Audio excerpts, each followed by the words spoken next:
আসসালামু আলাইকুম ওয়া রাহমাতুল্লাহ। দূরে কাছে যে যেখান থেকে আমার ভিডিও দেখছেন, আশা করি প্রত্যেকে ভালো আছেন, সুস্থ আছেন, নিরাপদে আছেন।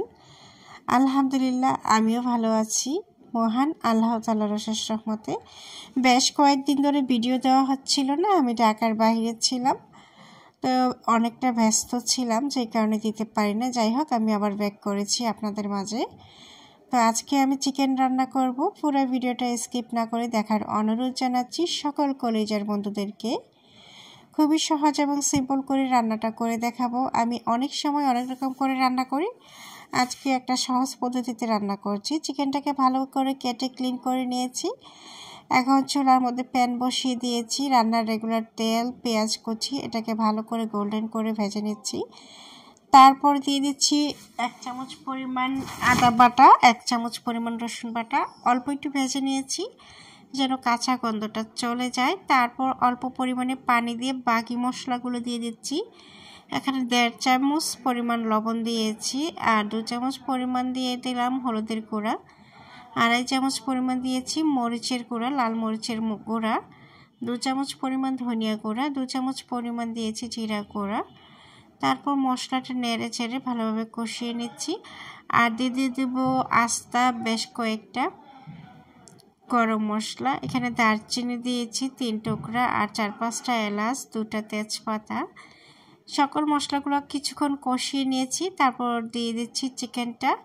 যেহেতু এটা সোনালি চিকেন, সাথে আমি আলু দিয়ে রান্না করব, বাচ্চারা যেহেতু আছে আলু তো লাগবেই, তো আলুটাও সাথে দিয়ে দিয়েছি, কারণ এই চিকেনটা রান্না হতে বেশি টাইম লাগে না।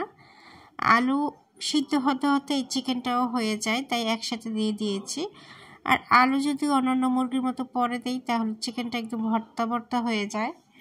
আর ছোট সাইজের 2টা টমেটো দিয়ে দিয়েছি।